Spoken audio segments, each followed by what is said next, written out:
Hello friends, welcome to Wow IS. This is the fourth part of the June 2023 current affairs in which we are going to cover the fourth part of the economics. So let's start with the news of the first article of the day. Before starting, I want to tell you about something about our initiative. In this initiative, we are providing you crisp summaries of the Vision monthly magazines in which we are going to summarize the monthly magazine in not more than 50 pages. And along with it, you will be provided the video lectures for those monthly summaries. It is available at a very economical cost of rupees 599. So try to enroll as fast as you can to access the PDFs. So now let's start with the initiative. The first news for the day is Railway safety in India. Recent train accident in the Balasore district of Orissa has brought the issue to forefront. Now, what are the issues with the railway safety in India? First one is finance related. There has been limited expenditure on the safety. In March 2023 itself, a committee has pointed out that the annual funding for the Rashtriya Rail Suraksha Kosh has not been fully spent. Secondly, there is a deterioration in the operating ratio. Operating ratio presents the ratio of working expenses to the traffic earnings. That means how much expense you are giving to earn from the railways. Now, if you talk about that operating ratio, it was around 107.4% in 2021-22. That means that railway has to spend 107 rupees to earn 100 rupees from traffic operations. So it means that railway is a loss making entity.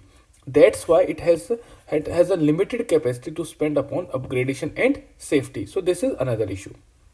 Third one is infrastructure related. So first of all, the infrastructure is derailment. According to a CAG report, 69% of the rail accidents over last 4 years were because of the derailments. So derailment is the major cause of railway accidents. Second is lack of modernization and track renewal. The vast majority of the rail passengers use railways to commute daily. We use journal coaches where infrastructure is yet to be significantly touched. And if we talk about derailment, around 26%, that means 289 derailments were linked to track renewals only for the last 4 years, in which the CAG have given the report. Then another issue is congestion on the tracks. There is overutilization of the railway tracks to around 1.125%. Indian Railway is around 10,000 kilometers of the trunk routes, which exceed 125% of their capacity for the utilization. Third is organizational issues. Not all following the mandated safety norms. CAG report has pointed out that fire extinguishers had not been provided in 62% of the coaches in violation of the existing norms. Another issue is delay in inquiry. 63% of the cases, inquiry reports were not submitted, and of those reports that were submitted, out of that 49%, out of those reports that were submitted, 49% of the reports were there was a show of delay in accepting the report. So first issue is that the reports are not being submitted. Another issue is this that those reports which have been submitted have not been accepted by the government. Next is human resource related. Vacancies. According to Ministry of Railways, there are around 3.12 lakh non-gazetted posts are vacant at all India level.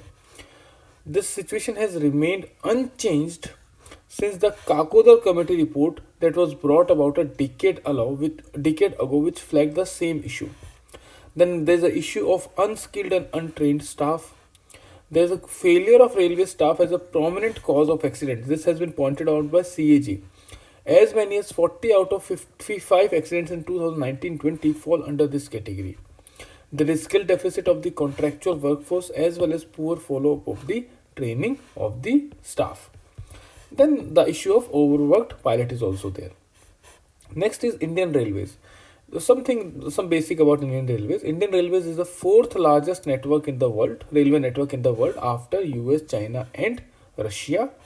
The total track length is around 67,368, and India is the world's second largest network operated under a single management. Next is what is the railway safety ecosystem in India? First of all, if we talk about at the operational level, So there are fire extinguishers should be there, track management system should be there, coverage system is being implemented. Then HOTS 3X for track safety, REC track recording car, bridge management system, electronic interlocking, and ultrasonic flow detection. Then at the administrative level, Commission of Railway Safety, Railways Depreciation Reserve Fund, Rashtriya Rail Sanrakshan Kosh, Railway Protection Force. So these are at the administration level. What are the steps that have been taken by government for the railway safety? Over the last 2 decades, the number of derailment cases have declined drastically, which was 350 earlier. Now it has come down to 22 in 2021-22. So there has been a huge improvement in the cases of derailment, but still the 22 cases are still high. Second is Rashtriya Rail Sanrakshan Kosh. It was created in 2017-18. The corpus was 1 lakh crore and it was for 5 years. Last year in 2022, it was again extended for another 5 years. Next is faster deployment of Link Hoffman Bush coaches. It was introduced by Indian Railways in 1995 and are considered far safer than the old integral coach factory coaches. These coaches are equipped with cutting edge technologies such as disc brakes, hydraulic suspension system, center buffer coupling system, and side suspension. Next is increasing budgetary expenditure. This year, the government recorded 2.4 trillion rupees, that is 30 billion capital outlay for the railways, 50% increase over the previous fiscal year, to upgrade upgrade tracks, easy congestion, and add new trains. Then introduction of coverage system. It is one of the safety devices introduced to eliminate train collisions with each other. Next is other modernization efforts for enhanced safety. So one is high output tramping and stabilizing machines. So for maintenance of track of the on Indian railways have been revolutionized by introduction of mechanized track maintenance using technologies advanced machine like I have told you, high output tramping stabilizing machine. Then inspection of tracks has also been modernized by using advanced track recording cars, which is faster and more reliable. Then bridge management system, it is a web-based IT application has been deployed to facilitate 24 into 7 availability of information such as analysis, assessment of progressive deterioration, and capacity to carry increased loads. Then next is signaling system.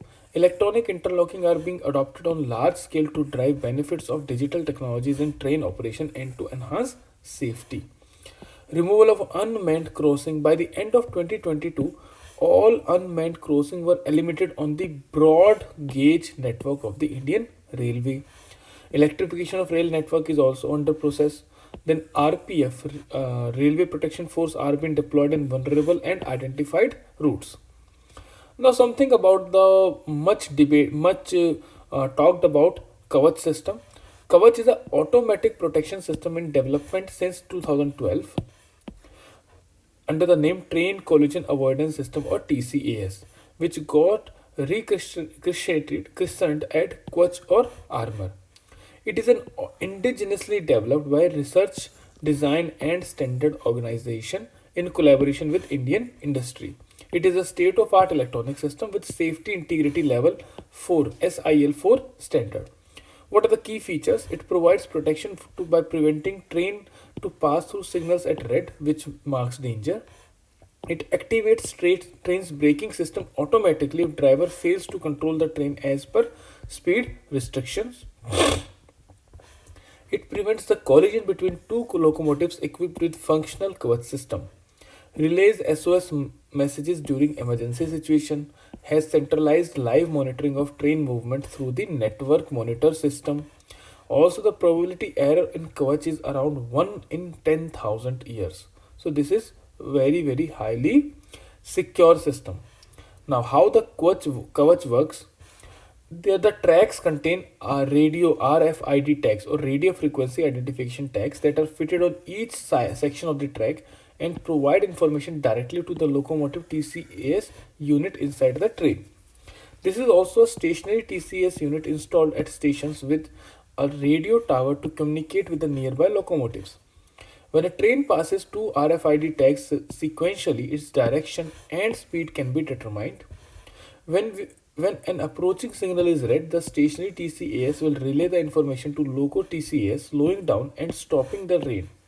If loco pilot is unable to do so, automatic brakes are applied. Suggestions for railway safety. CAG suggestion: ensure strict adherence to the scheduled timelines for conducting and finalization of accident inquiries. Develop a strong monitoring mechanism. The need for attitudinal change. From the conventional approach to fault finding and punishment to one shared commitment to ensure complete safety at all levels. This involves that there should be focus on correcting the mistake rather than punishing the person. So the focus should be on correcting the mistake.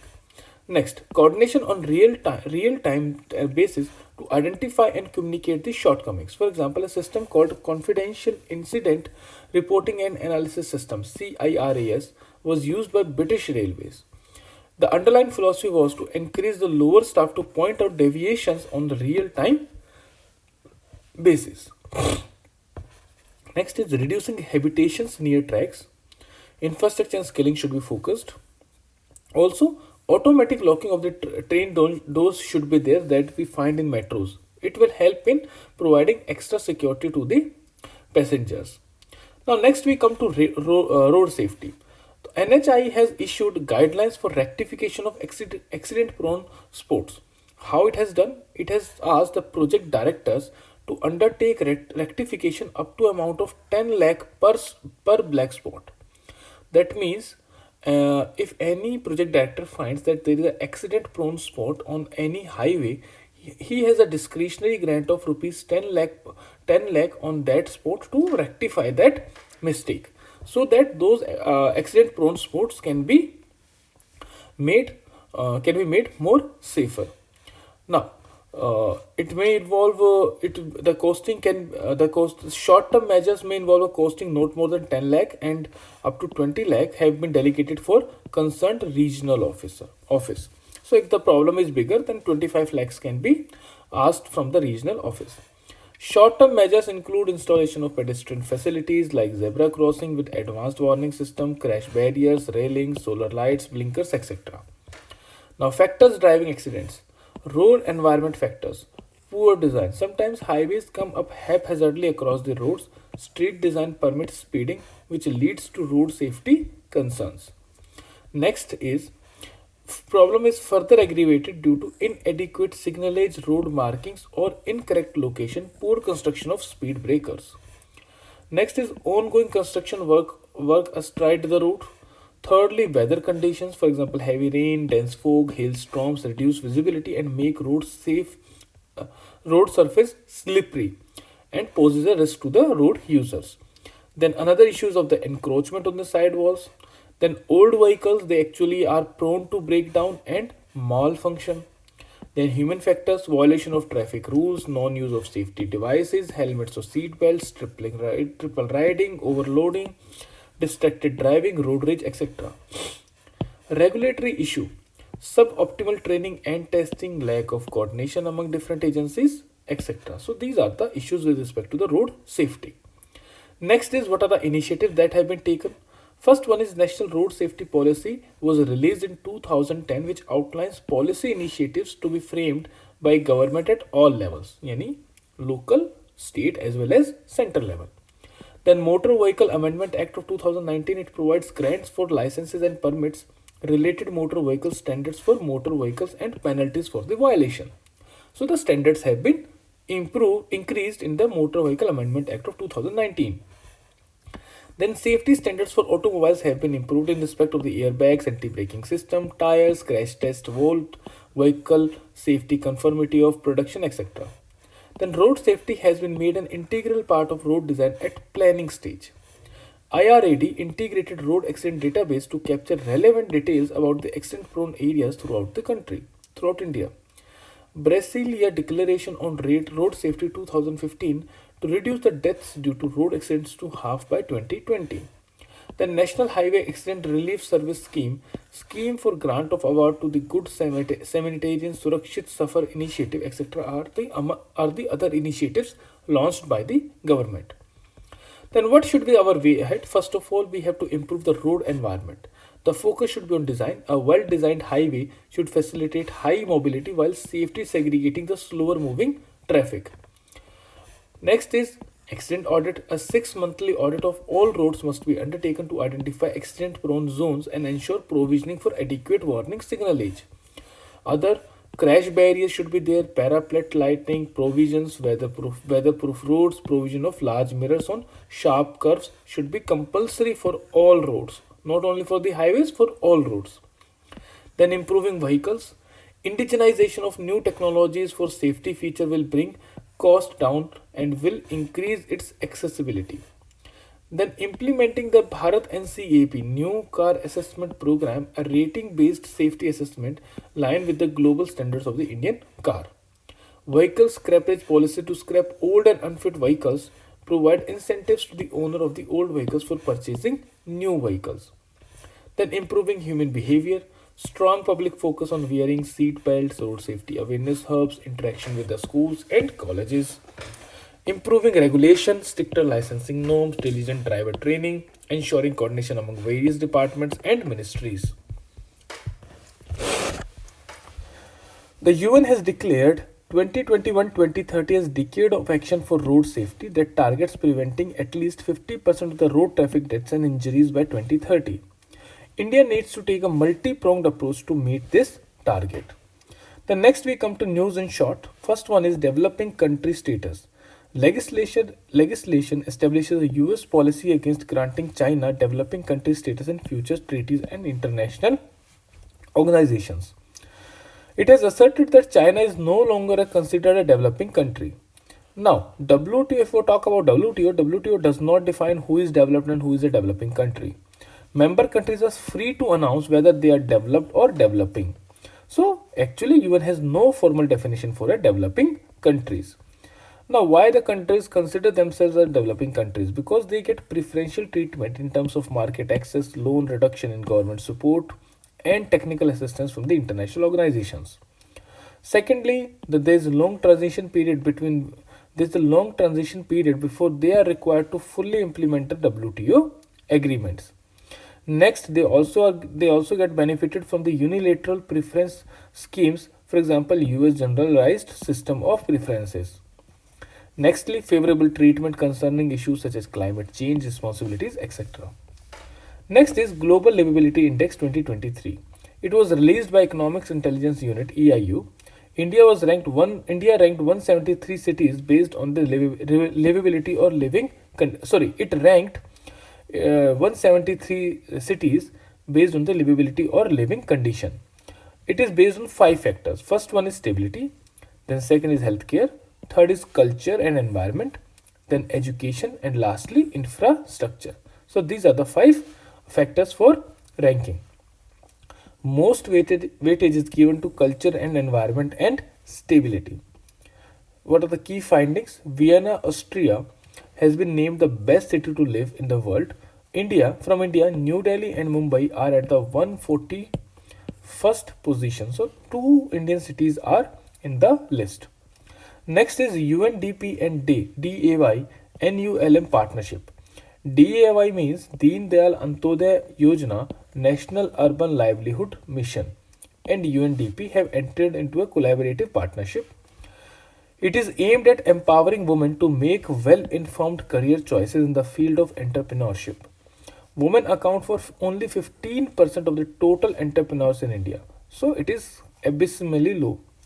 It will provide support for women looking to start and expanding their own enterprise, particularly in sectors like care economy, digital economy, electrical mobility, waste management, etc.